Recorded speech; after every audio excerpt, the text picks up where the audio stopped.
इस सीरीज में हम लोग देख रहे हैं कंप्लीट जीएस को। और जीएस में भी आपका पूरा हिस्ट्री, ज्योग्राफी, इकोनॉमिक्स, पॉलिटी और जनरल साइंस। तो अगर आप किसी भी गवर्नमेंट सर्विसेज का प्रिपरेशन कर रहे हैं, चाहे वो यूपीएससी हो, एसएससी हो, स्टेट पीसीएस हो, रेलवे हो या अदर कोई भी गवर्नमेंट सर्विस, तो उन सब में जीएस जो है वो सबसे ज़्यादा अहम रोल प्ले करेगा। इस पूरे सीरीज को हम लोग देखने वाले हैं वन लाइनर के फॉर्म में। करीब करीब 10,000 के करीब वन लाइनर होगा ये। तो आपका मैक्सिमम रिवाइज हो सकेगा कम से कम समय में। पूरे का पूरा जो ये प्लेलिस्ट है उसका जो लिंक है वो नीचे डिस्क्रिप्शन बॉक्स में भी दिया जा रहा है, ताकि आपको ढूंढने में ज़्यादा समय बर्बाद नहीं हो। आप वहाँ से जाकर के पूरे के पूरे इस प्लेलिस्ट को देख सकते हैं। तो अगर आप चैनल पर नए हैं तो इसको सब्सक्राइब कीजिए और प्रेस कीजिए बेल आइकन को, ताकि जो नोटिफिकेशन है आगे आने वाले वीडियोज़ का वो आपको सही समय पर मिलता रहे। स्टार्ट करते हैं हम लोग फिर।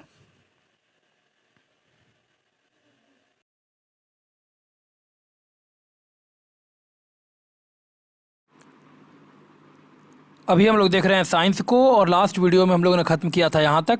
रेफ्रिजरेटर के दरवाजे को खुला छोड़ने पर कमरे का जो तापमान है वो इंक्रीज हो जाएगा। अब मूव करते हैं आगे। सबसे पहले किसी वस्तु की उत्सर्जन क्षमता उसके परम ताप के चौथे घात के अनुक्रमानुपाती होता है। ये नियम किसका है? तो ये है Stefan Boltzmann. Stefan Boltzmann law. तो ये कहता क्या है कि ई जो है एम से पावर इक्वल्स फोर्थ एम से पावर इक्वल्स डायरेक्टली एम से power is directly proportional to the fourth power of temperature. और यहाँ पे अगर इसको प्रोपोर्शनैलिटी को हटाएंगे तो ई बराबर हो जाएगा यहाँ पे sigma T to the power 4।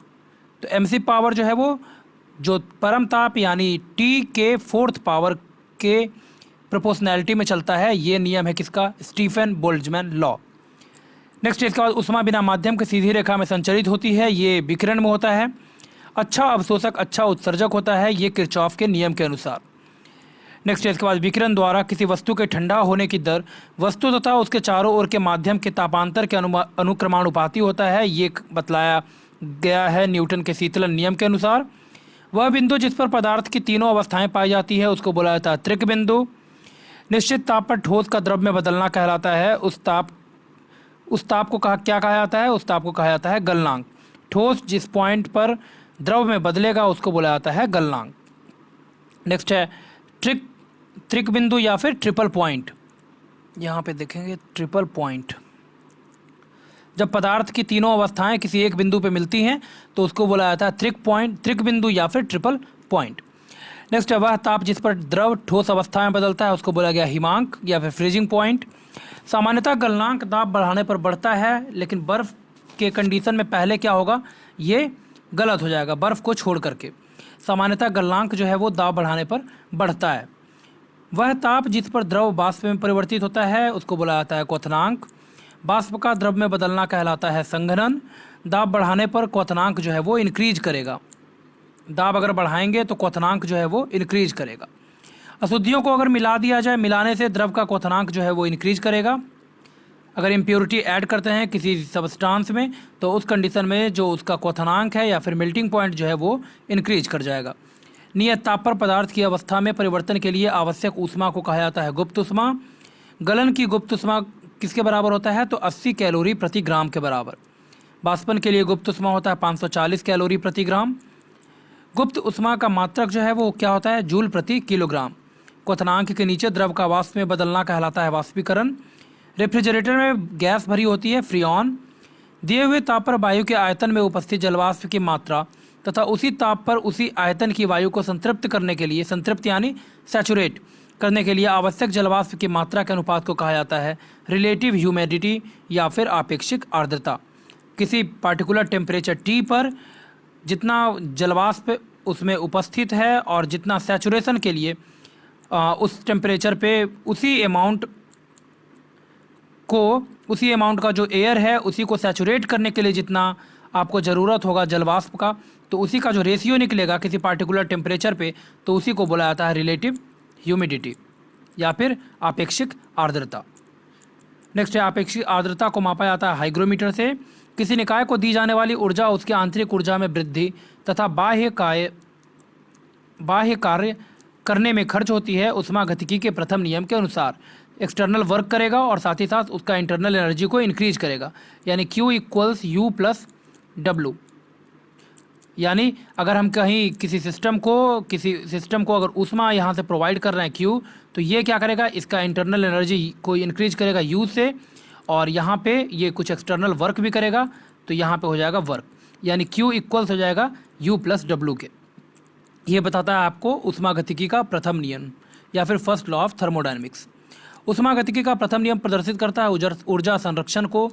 बाहर से ऊर्जा देने पर जब निकाय का आयतन स्थिर रहे तो इसको बोला जाता है आइसोकोरिक प्रोसेस।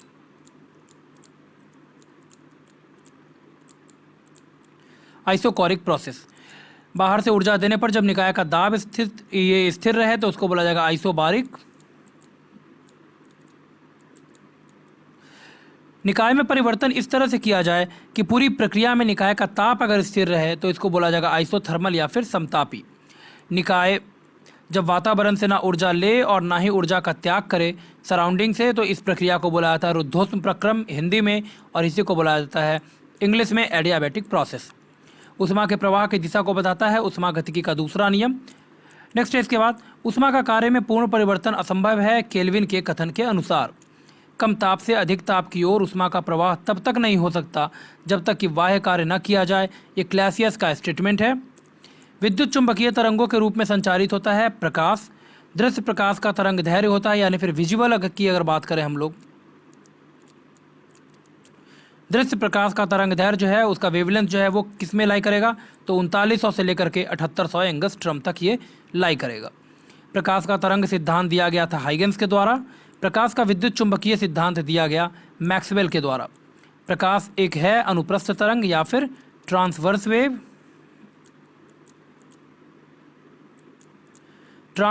या फिर अनुप्रस्थ तरंग।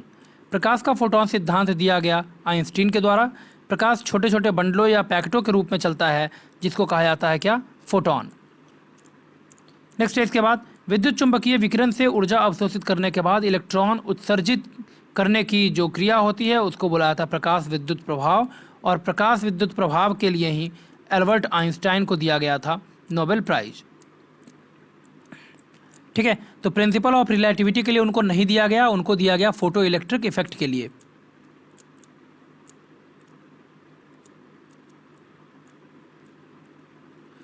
आइंस्टाइन को नोबेल फोटो इलेक्ट्रिक इफेक्ट के लिए। प्रकाश के वेग की सबसे पहले गणना की रोमर ने। प्रकाश की चाल निर्भर करती है माध्यम के अपवर्तनांक पर।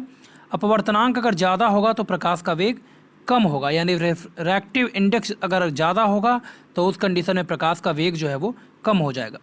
सूर्य प्रकाश को पृथ्वी तक आने में लगा समय 8 मिनट 16 सेकेंड। चंद्रमा के प्रकाश को पृथ्वी तक आने में लगा समय, चंद्रमा से प्रकाश कितने समय में आएगा, तो 1 मिनट 28 सेकेंड में। और सूर्य से जो प्रकाश है वो पृथ्वी तक आने में कितना समय लगता है, तो 8 मिनट 16 सेकेंड।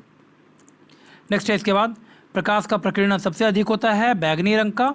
प्रकाश का प्रकीर्णन सबसे कम देखने को मिलेगा लाल रंग में। प्रकाश के प्रकीर्णन से संबंधित प्रयोग के लिए सीवी रमन को नोबेल पुरस्कार दिया गया साल 1930 में, और इसको बोला गया रमन इफेक्ट। समतल दर्पण में प्रतिबिंब बनता है उतनी ही दूरी पर जितनी दूरी पर वस्तु दर्पण के सामने रखी हो। समतल दर्पण में प्रतिबिंब बनता है काल्पनिक वस्तु के बराबर और पार्श्व उल्टा। तो ये प्रॉपर्टी है, समतल दर्पण में कैसा प्रतिबिंब बनेगा, तो काल्पनिक वस्तु के बराबर और पार्श्व उल्टा। ठीक है, तो समतल दर्पण में प्रतिबिंब बनता है उतनी ही दूरी पर जितनी दूरी पर वस्तु जो है वो दर्पण के सामने रखी हो, और समतल दर्पण में प्रतिबिंब कैसा बनेगा, काल्पनिक वस्तु के बराबर और पार्श्व उल्टा। तो इस वीडियो में यहीं पे छोड़ते हैं, मिलते हैं नेक्स्ट वीडियो में। और अगर आप चैनल पर नए हैं तो इसको सब्सक्राइब कीजिए और प्रेस कीजिए बेल आइकन को, ताकि जो नोटिफिकेशंस हैं आगे आने वाले वीडियोज़ का वो आपको सही समय पे मिलता रहे। पूरे के पूरे प्लेलिस्ट का और हर एक पार्ट का जो लिंक है वो नीचे डिस्क्रिप्शन बॉक्स में दे दिया जा रहा है, तो वहाँ पर भी जा कर के आप इस पूरे प्लेलिस्ट को देख सकते हैं। मिलते हैं नेक्स्ट वीडियो में, धन्यवाद।